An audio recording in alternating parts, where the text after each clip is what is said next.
Welcome everyone to the September member meeting. I am Jacqueline Rinksmeyer. I'm Executive Director of the Greater Medina Chamber of Commerce, and I'm thrilled that you guys chose to be with us today. It's been several months that we've been able to get together and have a meeting like this because we were enjoying summertime. So thank you guys for welcoming this fall weather and the first meeting of the fall. If everyone could please silence or turn off your cell phones, that would be super great. We always hate to have an interruption. Nobody likes to be that person. And also, if you could take note of the Athena information that is on your table, we invite you to grab that QR code, check out the details of that event coming up October 12th.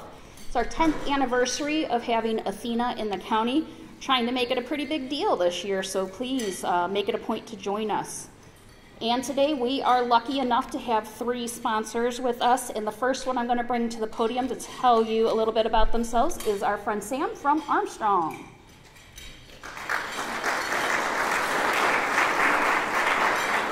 Hello. Yes, my name is Sam Petrangelo. I'm the Community Marketing Manager for Armstrong here in Medina.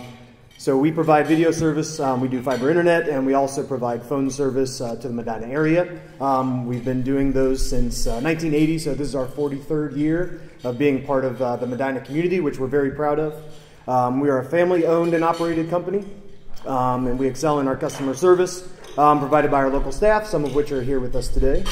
So 2 things I'd like to mention. So one thing, so 2023 is a big year for us. So we're celebrating 25 years of providing Zoom Internet, which we launched to residential customers back in 1998.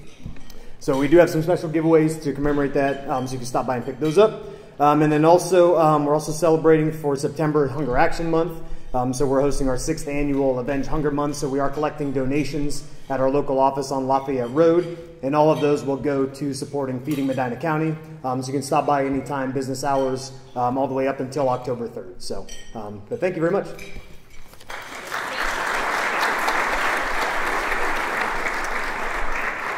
Sam, we're super excited for your anniversary, but I don't think I needed to know 1998 was 25 years ago. It's a little heartbreaking. Brooklyn Mott, are you here, please? Yes, Brooke, please come to the podium. She is Brooklyn Media. She takes phenomenal pictures for us on a regular basis. Come on down. In honor of Bob Barker, rest in peace. Come on. Hello, everyone. It's so wonderful to get out and see everybody's faces. My name is Brooke, or Brooklyn, whichever you want to call me. It doesn't matter. No, honestly, it doesn't. Everybody gets confused, but whatever you remember, I'm fine with that. That's what really matters. I'm a professional photographer. I've been a freelancer for 11 years and own my own business for 9 now. I specialize in weddings. I also do destination weddings. Love that. I've recently gotten into a lot of corporate work as well. So for those of you who need any professional headshots, if you have any businesses, absolutely love factory tours lately. Super cool. And basically, I'm just really excited to make connections with all of you and just hang out and hang on a summer too. Don't. There's still sun, right? There's still some sun. Let's be honest here. Thank you, Brooke. Thank you, guys.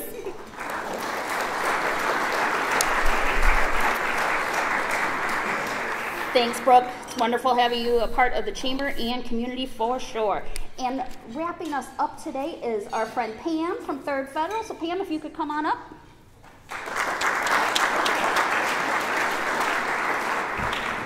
Due to time constraints, I will forego the dance and song routine, but my name is Pam Hornick, and I'm from 3rd Federal Savings. I am the business development representative in the Medina area, and we celebrated our 85th anniversary. I won't go back that far. Listen, I'll take 85. It's 25 being a 98 thing. I'm not quite that old, but we did just celebrate our 85th anniversary. We are savings and loan in the Cleveland area. We have some offices in Florida, but primarily in Ohio.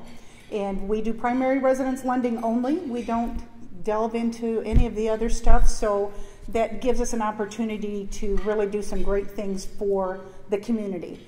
And in saying that, I've left some information on each of the tables regarding our corporate preferred program. We are certainly promoting that. What it does is helps businesses within our community that we want to give benefits to you. And we want to give benefits to all of your associates, your employees as well. So take a look at that. My card is there. I would love to give you some more information or chat with you whenever you have some time. So enjoy lunch and enjoy the speaker.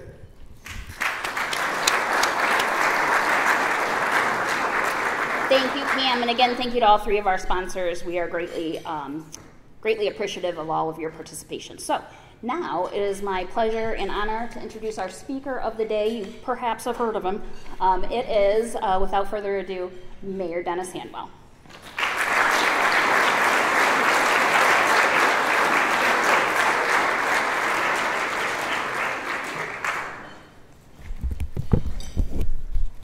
Good afternoon. I appreciate all of you being here. I tried to make my way around the room and talk to many of you, but if I didn't, thank you. Thank you for coming today. I also want to recognize the sponsors just once more, Armstrong, Brooklyn Media, and Third Federal Savings and Loan for sponsoring the event today. To my left, to your right, in the front corner there are the department heads for the city. And I just want to recognize them. Some of you may recall in 2009 when I resigned as the police chief and in pursuit of becoming the next mayor for the city of Medina.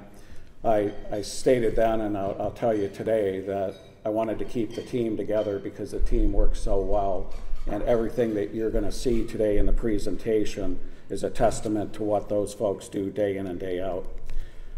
On September 1st of this year, I celebrated my 40th anniversary with the city of Medina, 26 on the police side and 14 in the mayor's office now. And it's been my honor and privilege to serve this fine city. And I want to mention Councilman Bill Lamb and former police chief Homer Chuck Davis, because in 1983 they gave me an opportunity that other cities and the federal government passed on, and my loyalty to this city is without question. There are a number of elected officials here. I would like to introduce them, but in the interest of time, the elected officials, if you could either wave or stand, and then at the very end we'll thank them all together. From the city of Medina, we have Ward 4 Councilman Jim Shields, and our finance director, Keith Durham. From the county of Medina, we have Medina County Commissioner Aaron Harrison and County Recorder Linda Hoffman. From our school board, we have Andrew West and Rebecca Parkhurst. From our state, we have State Representative Sharon Ray. And we have 3 judges with us: Medina Municipal Court Judge Gary Warner, Judge Julie Schaefer of the Medina Domestic Relations Court, and Judge Bill Hudson from the Common Pleas Court. Please help me thank them.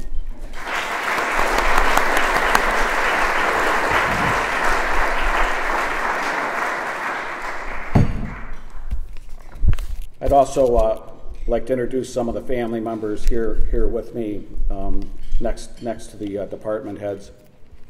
My mother Nancy, her sister Elaine and Carl from California. Christy is John's significant other. My son Jonathan and my daughter Nicole, and my wife Chris.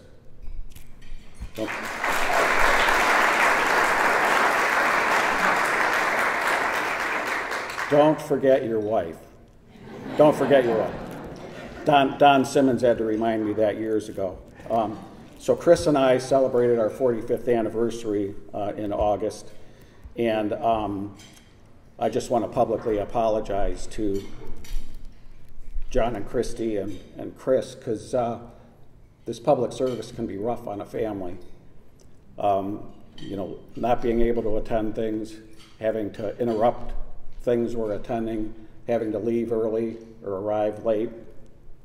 I'll just give you one brief example. In August 6th of 20, which happens to be Nicole's birthday, the whole family was at our house celebrating that birthday. And it was the same day we had the double homicide on Baxter Street. And I was in the dispatch center taking care of logistics and coordination of services and the needs of the department. And I ended up getting there for the birthday cake. But I missed the whole dinner. And that's just an example of what happens. And I know you all didn't sign up for that. Chris kind of did. But you all didn't sign up for that, and I appreciate you. And last but not least, at the family table, because she's like family, is Miss Janie Parrish. She's been my campaign director for all 4 elections, and has been very helpful, and we appreciate you very much, Janie. The last 3 we didn't have to do anything. I'm trying to help you out here. And then I'd like to thank Miles and Jared for the outstanding presentation that you're going to see here today. I do kind of the narrative, they do all the graphics and do an excellent job with it and impress me every year. And Sherry, I wanted to acknowledge as well, because she puts together the annual report of the city that we present to council and the public early in the year, and I use that kind of as the guideline for what we're going to talk about.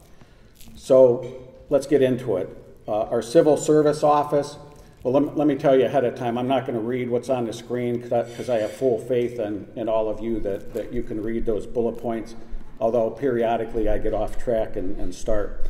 In addition to what you see on the screen there, civil service handles for us random drug testing and commercial driver's license testing that's required for all the staff. She works, this is Lorene, works with the hospital to provide the wellness program for the city and to keep track of who's meeting the requirements for the reduction in their healthcare premiums. And the other big job that she has is the certification of payroll biweekly. And that's important that you have an independent oversight of that. So the finance department does the payroll, processes the payroll, issues the checks, but then the civil service office also has to go through and double check it. So it's 2 sets of eyes on it. Our community development department, you can see it's comprised of those 3 divisions. This has worked very well for us. It's something we changed when probably my first year in office. We put them all at one location. It's much better, a customer service model. The other advantage of it is, it used to be if the building clerk took a week vacation or was sick for a couple days, nobody could fill in those gaps when we had individual offices. Now through cross-training, we can keep each one of those 3 divisions going. The Community Development Department updated our comprehensive plan, which Council passed last August. And I just wanted to share something that we do that's a little bit different here in the city. We call it a pre-development meeting.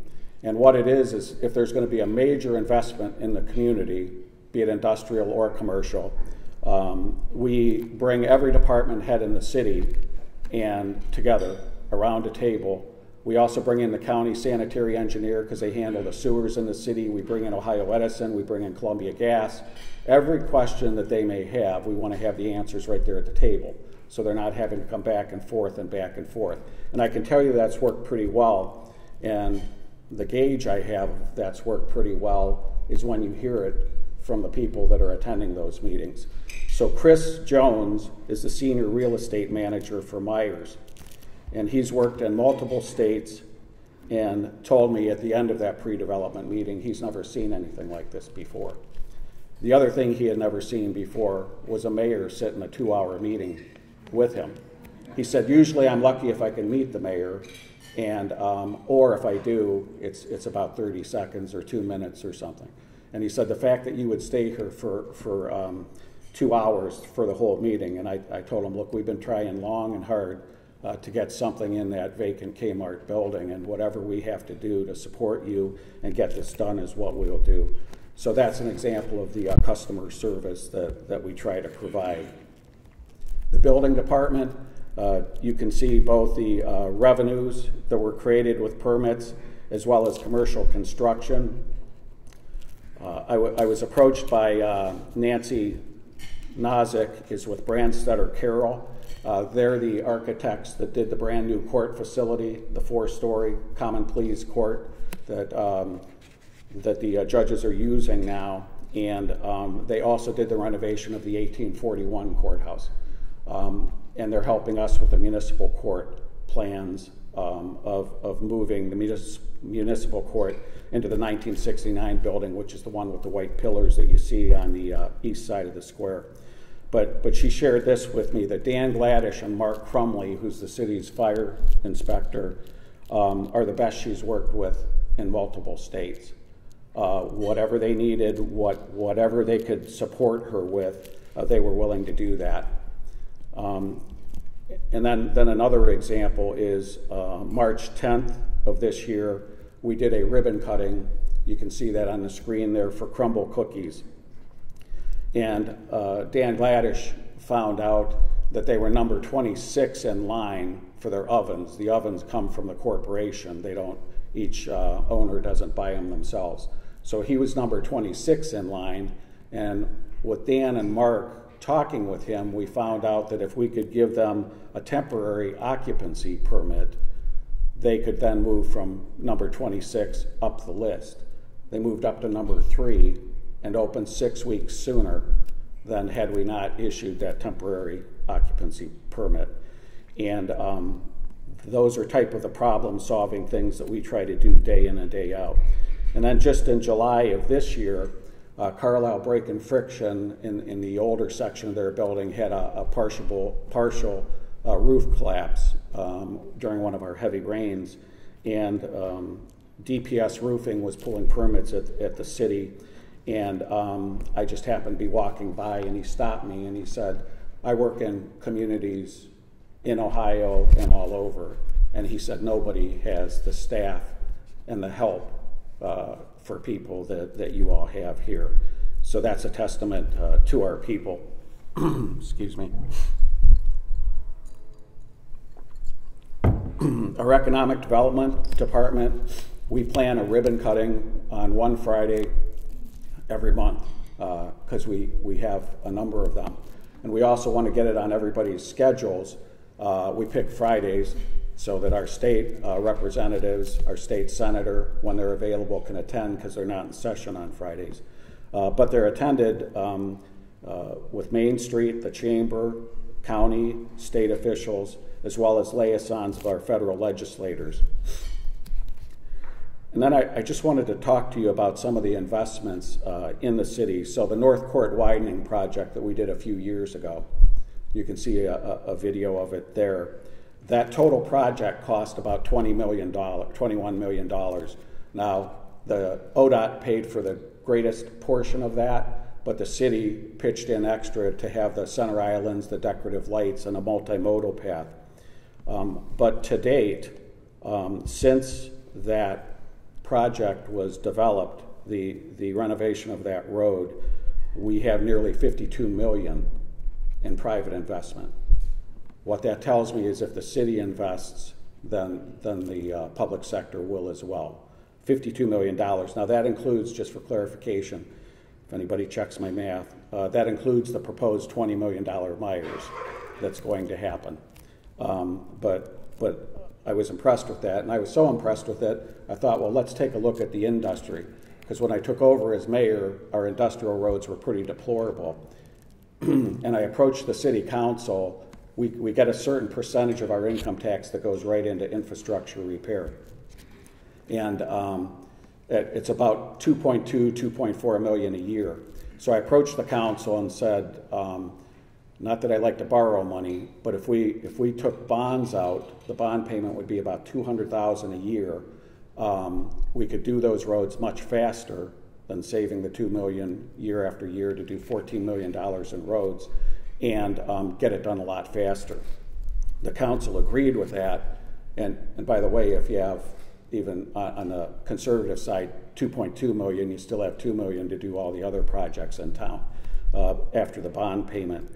So I asked the question of Kimberly, if the city invested $14 million let me know what the industry has invested since 2011 when we started those road projects, and that number is $282 million in our industry.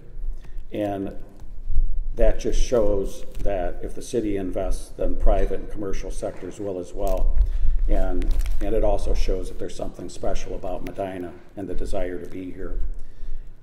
Planning and zoning, as I mentioned, they updated the comprehensive plan for us. Our community development block grants fund public transit, code enforcement, Let's Make a Difference program, and fair housing. The Community Housing Impact and Preservation Grant, you may hear that referred to as CHIP in government talk. We partner with Brunswick, and as a result of that, we each get an extra $50,000. So $100,000 for the county, $50,000 for the city, $50,000 for Brunswick. And the reason for that is the state is only paying one city to do the administration instead of two cities. So by one handling it and making it more effective and efficient, we were able to bring in another $100,000 to the two communities. We're working now on a multi-use path plan being conducted by Envision in collaboration with Medina County Parks and with a great deal of citizen and business input. What we're looking at doing really in our industrial area is how to connect the various trails and paths that we have already. And the hope is to eventually be able to access some of those industrial areas by bike or by walking instead of by car. Because if you don't have a car or you don't have a driver's license, you're going to have a hard time getting out there walking along Lafayette Road. So that's in the works right now. With our engineering department, you can see the construction projects from the past year.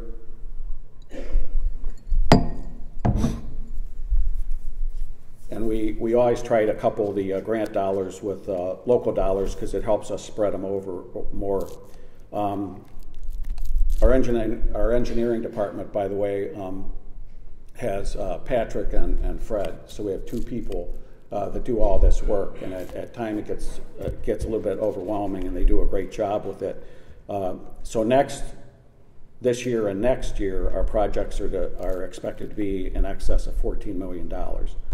So it's a lot of work for two people, is the point. So what you're seeing on the screen there now is the city, as many of you know, because it probably interrupts your travel nearly every day, is redoing all of West Smith Road from Court Street to the fairgrounds. So before the fair, we were paving the area from Champion Creek, which is down by Loggerheads, if you need a reference point, all the way to Baxter Street.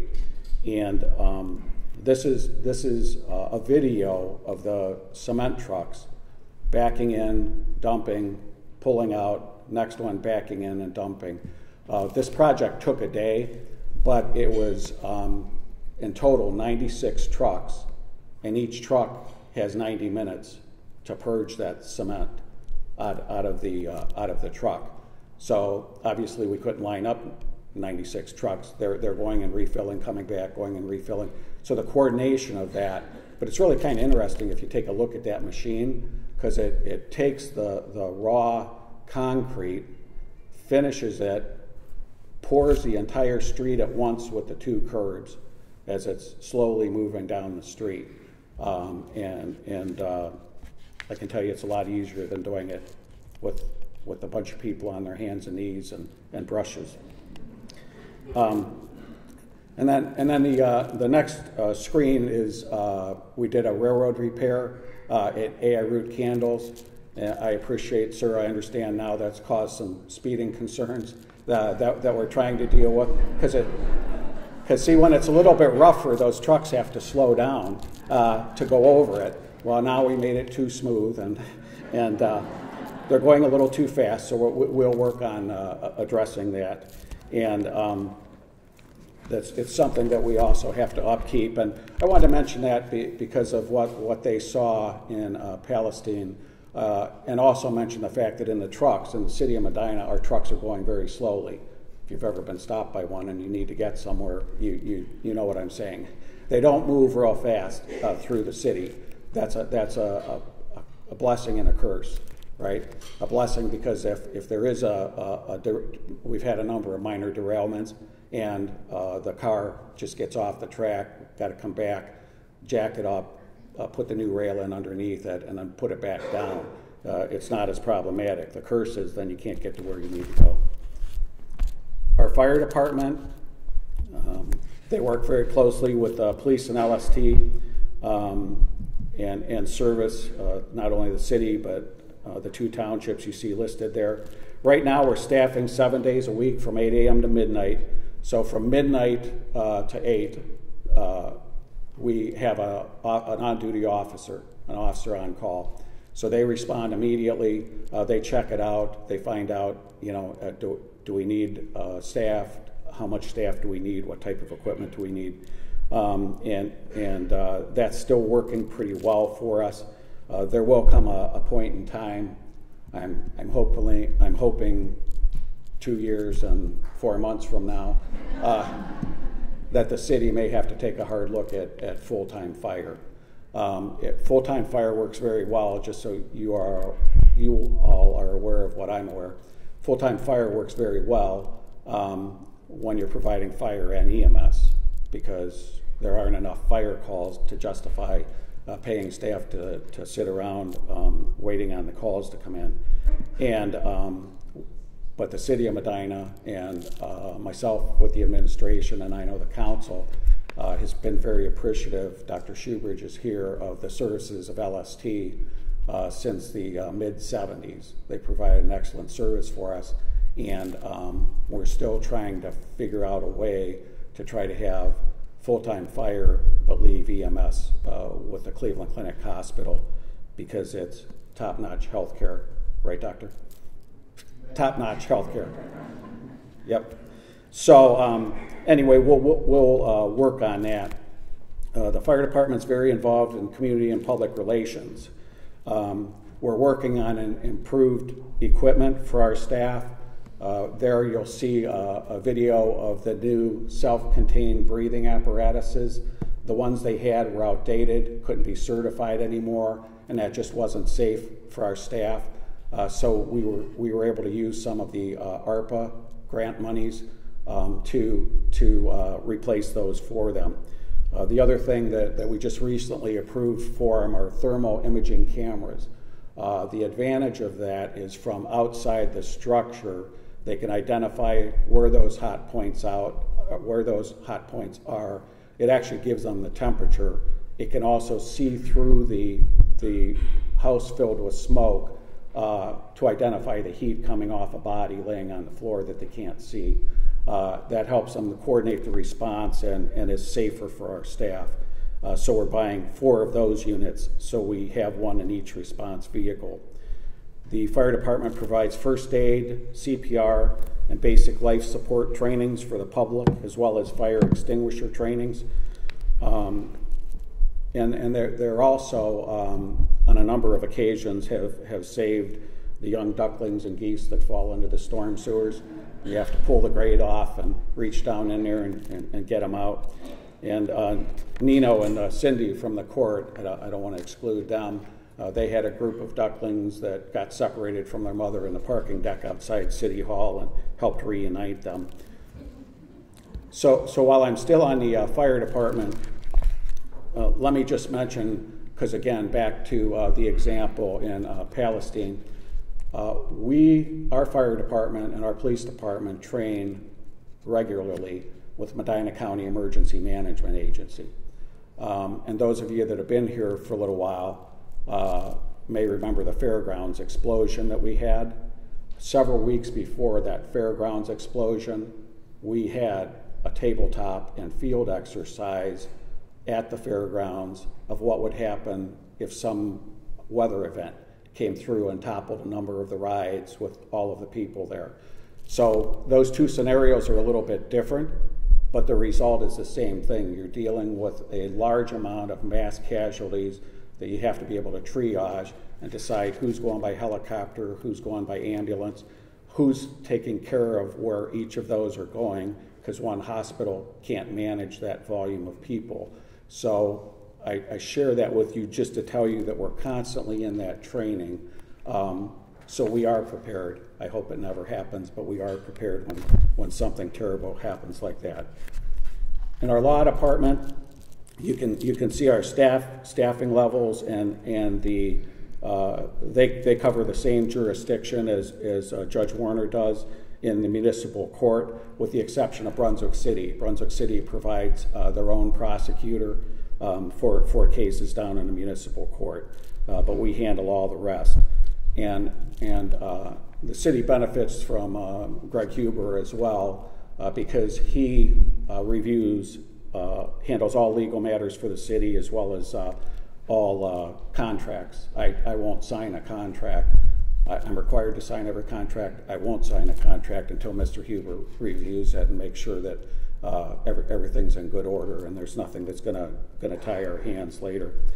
And Greg was very involved, as was Judge Hudson when he was Commissioner Hudson, and Chris Jacob and Mike Lyons, in helping us work through the details of the lease for the municipal court operations to move over to the square. And when you think about that scenario, now we have all those court operations at one location. I can tell you that maybe not daily, but weekly, people at the municipal court looking for the common pleas court, or the common pleas court looking for the municipal court. It's a lot easier to send them down the hall and get them in the right place.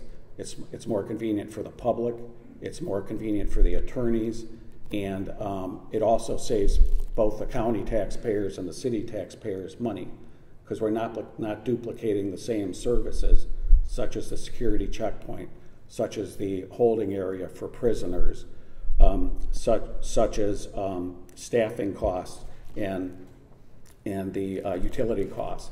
So by the city paying a portion of that along with the county, you all save as a result of that. Excuse me.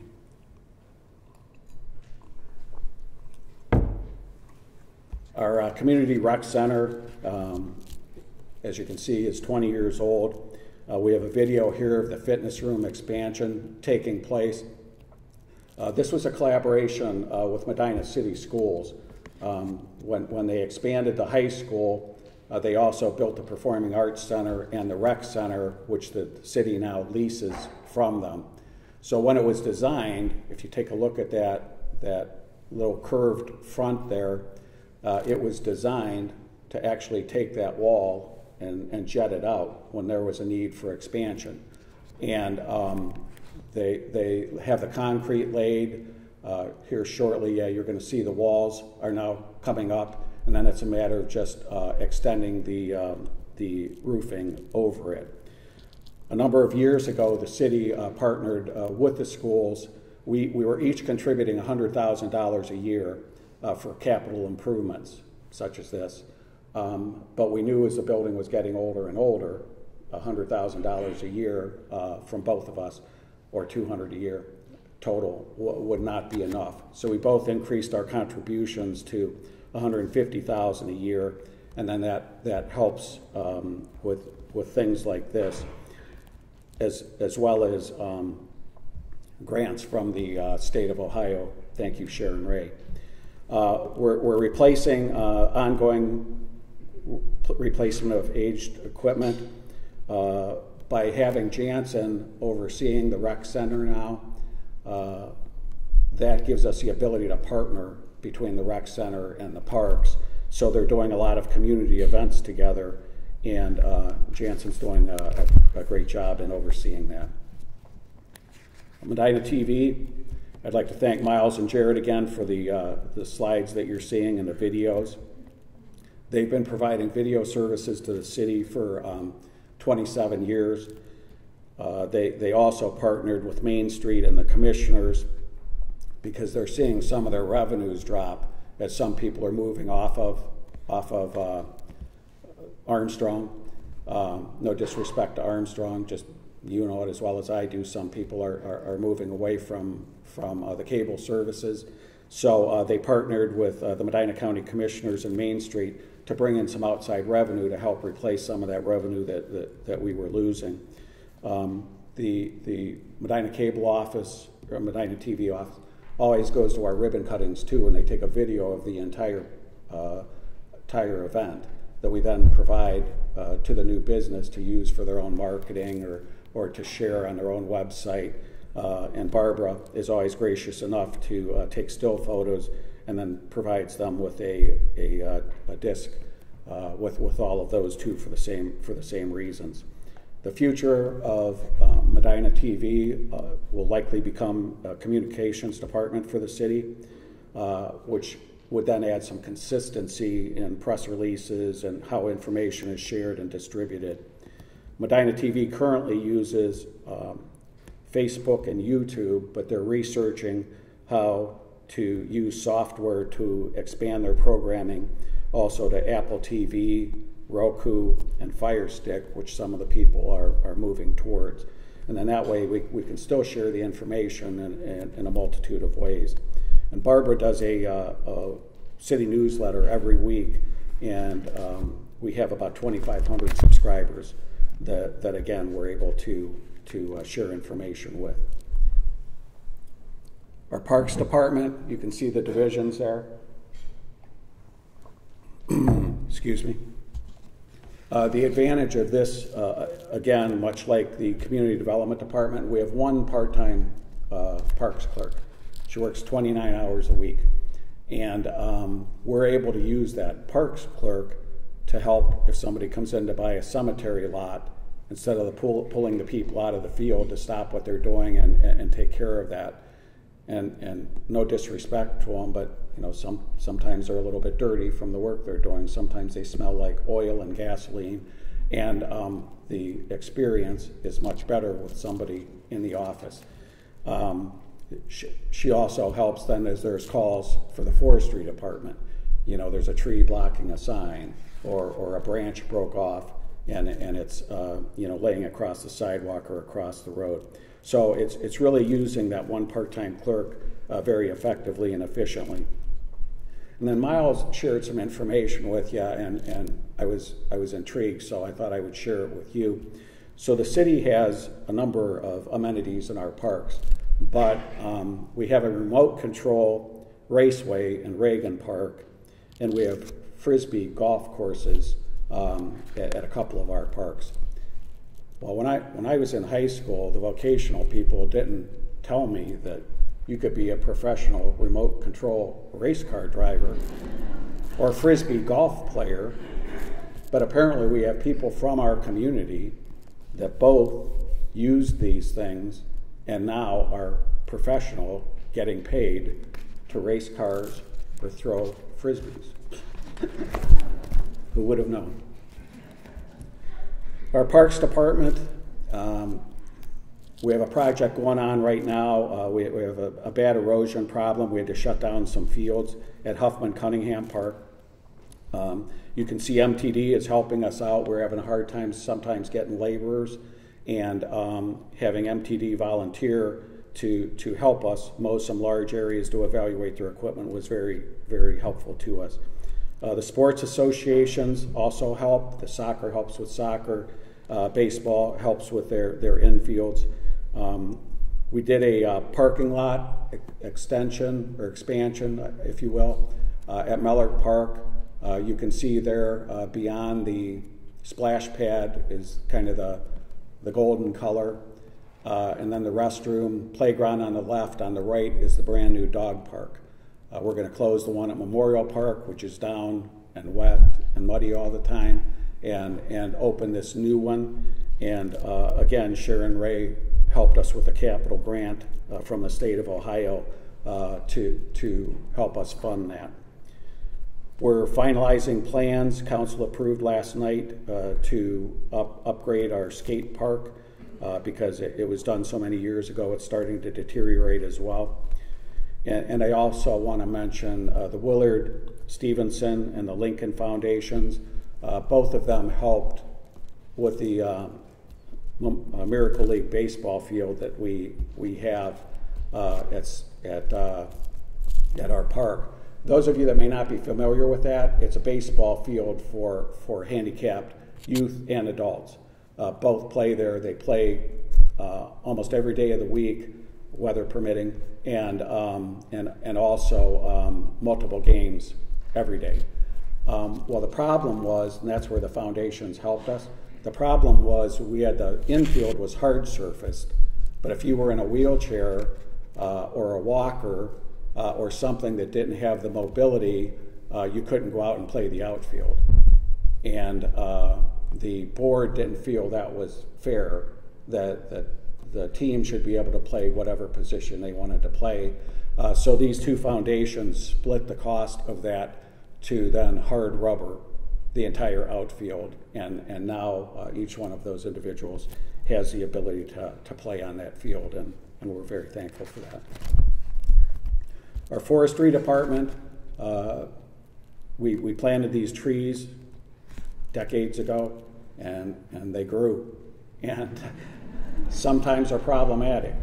You know, sometimes they're raising sidewalks, sometimes they're blocking traffic control devices, sometimes they're falling, but they do a great job with it. We just celebrated our 41st Tree City USA Award. They also work with the Kiwanis for an arbor tree giveaway. So this video I thought you'd find helpful. So that's our forester up in a tree. If you look down on the left corner there, you can see the brick road. This is the 200 block of North Elmwood Street, just south of West North. That little blue house was just renovated, and you can see how the tree, that's a 2.5-story house, how the tree dwarfs that house to get a perception of size. The other thing was earlier in the video, but you can actually see the utility lines about 30, 40 feet below them there, because they're exposed utility lines along there. So they have a lot to keep up with. The other thing I want to tell you that we do a little bit differently is every time we have a storm, we tease Patrick all the time, we have 100-year storms like every 2 or 3 months here in Medina. Every time we have a storm like that is going to cause some damage to trees, be it private trees, city trees, or both, we stop what we're doing, and the forestry department goes out and the street department goes out, and what they can cut up and haul away, they do. What they can chip, they chip. But we will spend the next several days, however long it takes, to get the city back into the shape that it needs to. And both our forestry and our streets department under Nino's authority makes that happen each and every storm. We wish there weren't quite so many. But the cemetery staff, we have 2 different cemeteries that they work on. I always like to mention the Friends of the Cemetery. The Friends of the Cemetery have, to date, donated in excess of $2.4 million in projects, predominantly at the Spring Grove Cemetery. And they're working on another project now to redo the mausoleum roof, which is having some water issues. And they also helped us in achieving level 2 accreditation from ArmNet Arboretum. We're working internally on a computer program which will help us, will help the public then search for internments. So they want to know where their friend is or their family member is. They can find this once the program is built. And then we're also building, it's not been that long that we built a second columbarium, and now we're in need of a third one because the second one is pretty near sold out already. And then the Independent Order of the Odd Fellows, Morning Star Lodge 26, they care for the baby section of the cemetery, and it's all the infants and young ones there. It's very well maintained. very well landscaped, and they do a good job at that day in and day out. Our police department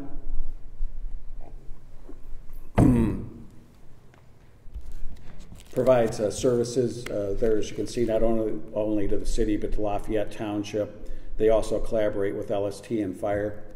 So a story, you may have heard this. If you haven't, I'll share it with you quick. But the reason we send a police officer to every medic call is an officer can get there in a minute or two.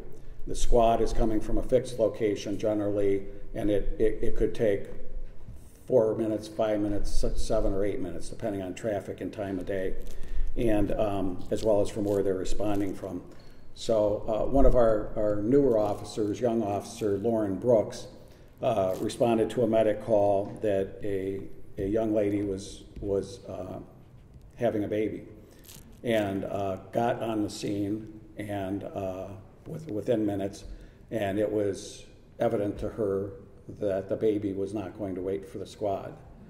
And that officer, with assistance from the family members, delivered that baby right there in the area of the front door, and handed the baby off then when the squad members got there to take care of that baby. And without that officer there, then that poor family would be trying to sort through that on their own. Our officers have helped with people that were literally bleeding to death by putting tourniquets on limbs. We've trained them in trauma medicine. We also had somebody had a hand severed. They were able to get it packed in ice and stop the bleeding until the medics got there. So this is just a part of the collaboration and partnership that makes the city work so well. On this video, you'll see our officers are also lifeguards when deer jump in pools. So what we used there was a little latch that we try to get stray dogs or dogs running loose, and they were able to get that around the deer's neck without choking it, get it to the edge where an officer could physically curl it out of the pool. And at first it looks like it's having some trouble just because it had been struggling for so long. But eventually, if you watch the video after it gets on the other side of that pole, it is able to stand up on its own and take off. So it did survive. There's another one, this one, where a whole family went for a swim. And again, some of them, because they get so worked up when people start getting around the pool, some of them were able to jump back out of it, and others had to be assisted out. I want to talk a little bit about technology use. We have body cameras, car cameras, as well as we take advantage of cameras in the community. So many people have doorbell cameras, so many businesses for security have their own cameras. So when we're trying to do crime solving, we're looking for the car that kept driving back and forth. We're looking for the person that kept walking back and forth in front of the house. We use all of those resources. This is an interesting video. That's Detective Jeff Smith operating the city police drone, and the video is done by Miles Reed with a Medina TV drone, taking those photos of it. But the drones are very helpful in identifying hot spots for fires, helping in locating missing persons, being elderly or children, and also in identifying fleeing suspects. So especially after dark, somebody runs into a park or a wooded area, we try to set up a perimeter, and instead of physically going in there with flashlights and trying to locate them, if you just hold the perimeter, get the drone up in the air, the hot spot is going to help identify where that person is curled up somewhere trying to hide from us. It'll also find deer and other wildlife, so you have to sort out what you're seeing, but it does help. And then on January 4th of this year, our police department had a traffic stop, and there were 3 Spanish-speaking males from Guatemala. And they were having trouble. I could hear on the radio. I was on my way into work in the morning, and I could hear on the radio they were trying different departments for somebody that could help them communicate with these folks. So I radioed to the dispatch to get a hold of Miles, because Miles can speak a number of languages. And Miles was able to meet the sergeant there, interact with them, and not only was Miles impressed, but the 3 males from Guatemala were impressed because their experience with law enforcement is not community policing and, you know, how you doing today, and this is why I stopped you. So everybody came away from that feeling a great deal better. Our service department, you can see it's those 4 divisions there. And again, Nino does an excellent job of staffing between those divisions and meeting the ever challenging needs. We have a common union for all of those 4 divisions, as well as Parks, Cemetery, and Forestry. They're all in the Teamsters Union. The advantage of that then is we have some event going on in the parks, and we need to pull people from these other divisions over there to help with that. And the next day, we're short 2 people in the sanitation department. Those same parks workers can go over there. The Teamsters are happy with it. The staff are happy with it because we're keeping people employed, keeping them working, and we don't change what they're paid. They still get paid as if they were in their home department. But it just gives us a lot more flexibility of using people more effectively and efficiently.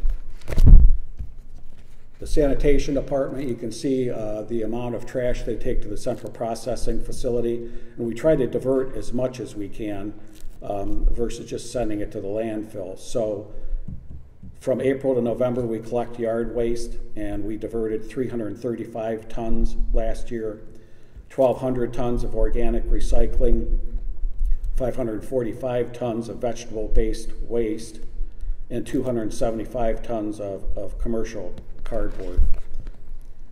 So here's an interesting story. We went to dump a dumpster at 5:30 in the morning on May 8th behind Center Point Plaza, and they dumped the dumpster successfully into the truck. And as he's putting the dumpster back, I wasn't even aware of this, so I learned this. There's a camera on the truck that sees movement now in what was just dumped into the truck, and at some point is likely to be compacted.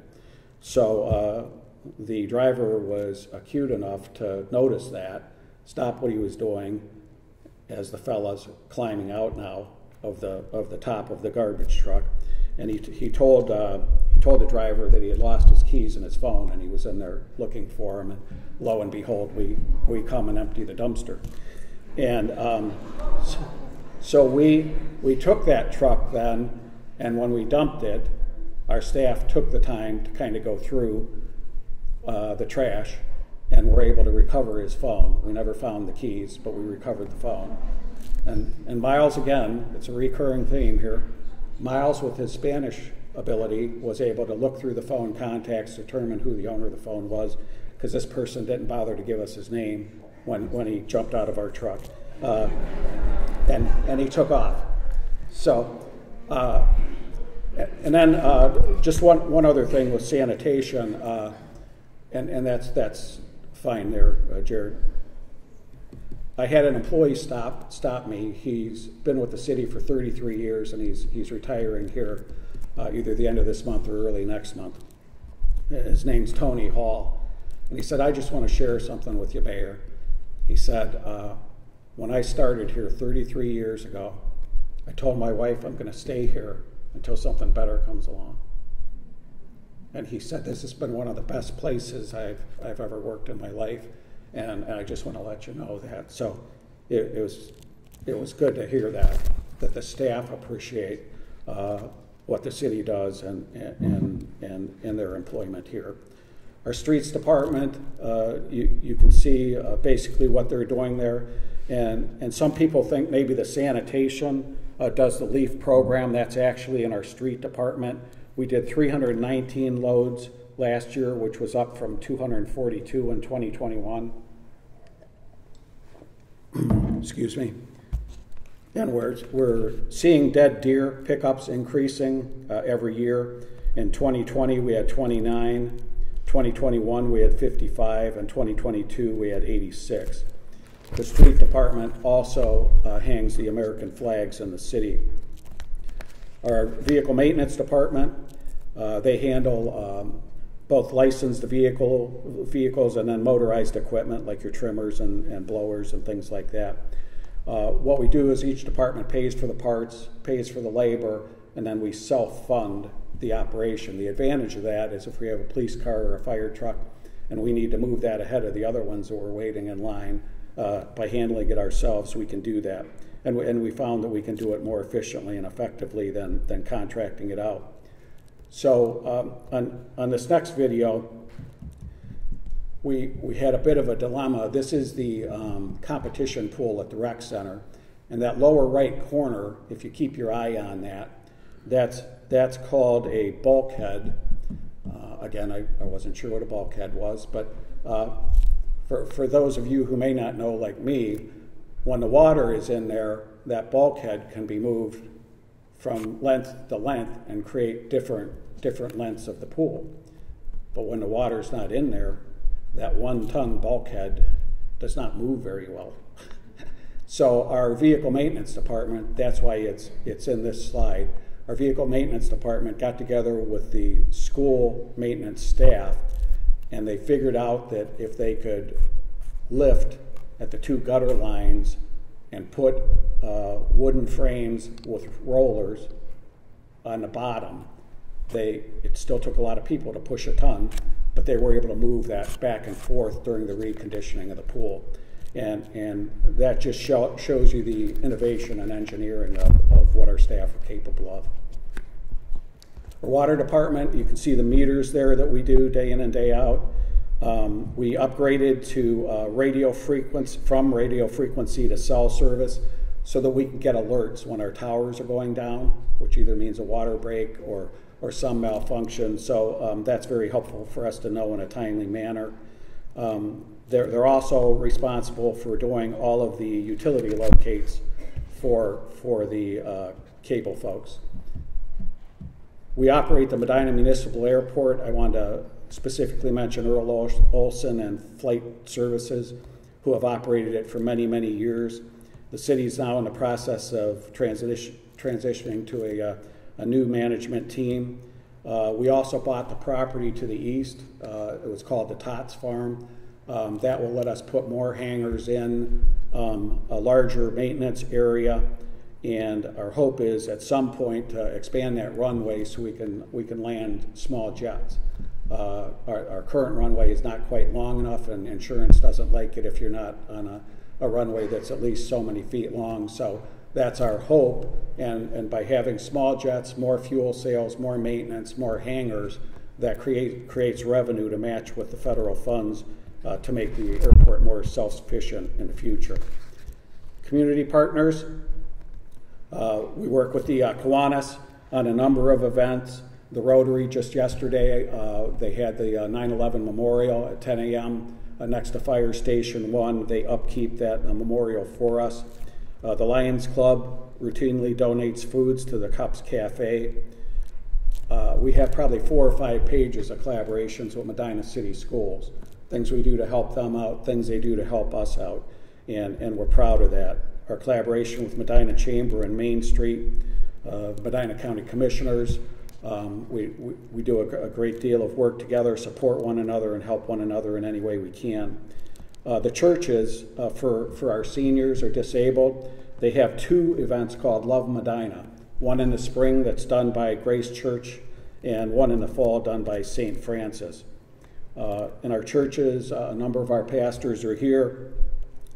We have an annual Unity Festival, 3-day Unity Festival, a lunch for police department members, Martin Luther King Jr. and Black History Month events, a Veterans Day concert, and just on August 28th, a Community Alliance project where they had food and games and activities for all the youth in the northwest sector of the city. Nobody checked ID, so some of those snuck in from the rest they fed them to. But it's always a great event. And the city provides monies to SPCA and Medina Meow Fix to help with some of those programs. So some of the things that kind of make Medina special. We got a call in January of this year, January 19th, in Liberty Woods, that the they believe the landscaper for the homeowners association removed the grate from the drain pipe so the water would go down faster, but all the trees and branches and leaves and everything else that go with that water ended up plugging it up. So our street department responded immediately.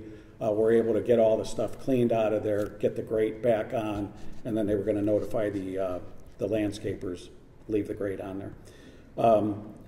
Nino, again, we had a problem with the West Smith Road construction issue. They dug trenches in the side we weren't ready to pave yet. So from Court Street to Loggerheads there. And then they were filling it with gravel. But every time somebody would drive on the road, the gravel's getting kicked out. Well, we wanted to get it a little bit nicer for the fair. So we actually put just a top coat of blacktop on there just to get the fair in and done, and now it'll go back to the regular paving.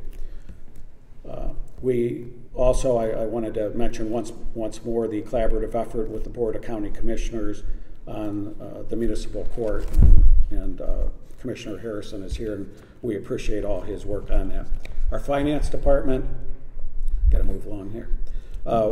We have the lowest income tax rate, as you can see, and then I'll let you read the slide there. As far as I'm very pleased with the third bullet point, though, because when I started, we were generating about $12 million in income tax.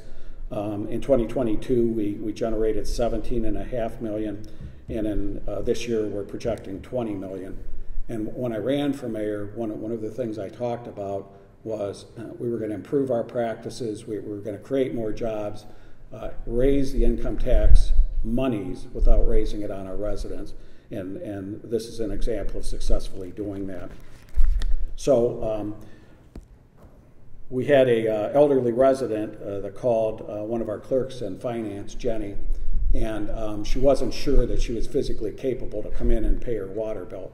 So Jenny told her, well, you just park in the garage, you call this number, I'll run out, I'll get your payment, go ahead and process it, and I'll bring you the receipt. So Jenny's watching and waiting, and for the lady to call. Pretty soon she sees her trying to make her way to the finance window. So Jenny left her position, went out there, assisted the lady to the front window, processed her payment for her, and then walked her back to the car. And that is an example of how our people take care of other people. And then just one other brief example is we had a problem with the mail. It's getting near shut-off, and we're not getting any mail for several days.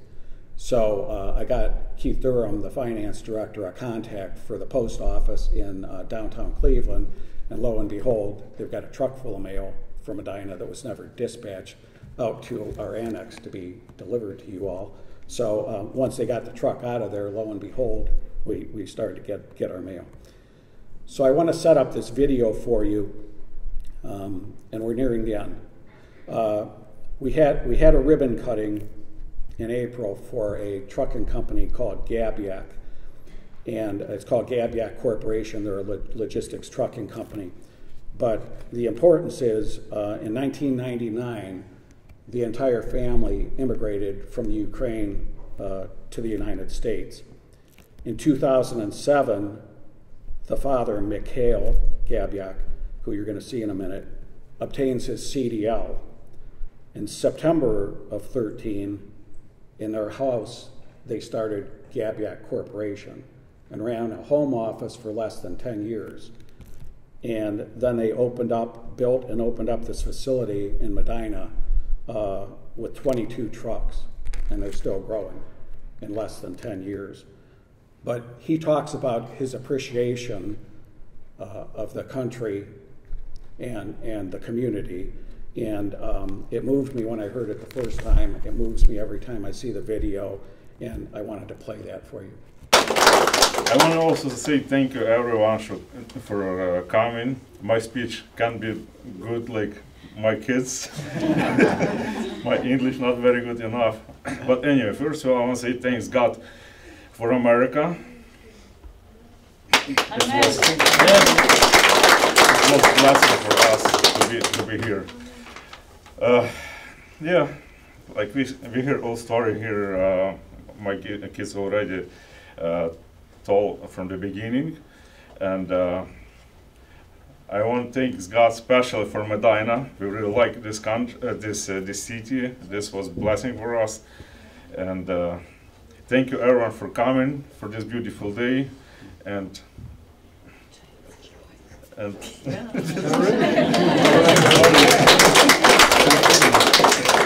thank you. So with that, I'd like to thank you.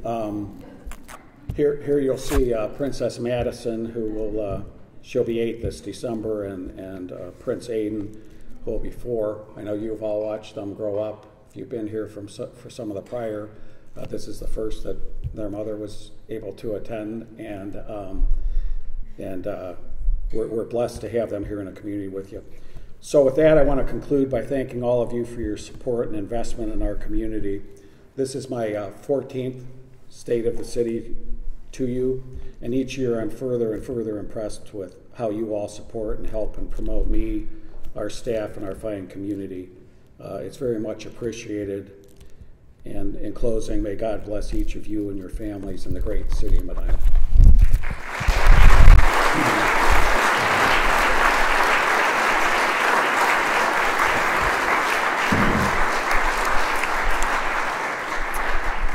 Thank you, Mayor. And as we know, we're running up on the end of the meeting, so we're never going to know about the small dog that was hit and killed. But I can't be the only one that noticed that on the slide that we just skipped over. But we'll worry about that later. But yes, thank you, Mayor, for all you do. And for all the chamber members and non-members, check out our October calendar. Like I said, we are excited about our Athena event. But on deck for the member meeting, we got the Medina City Schools. And it's so fun because the kiddos come and get to show off what they're so proud of that they're working on. So go forth, do good things.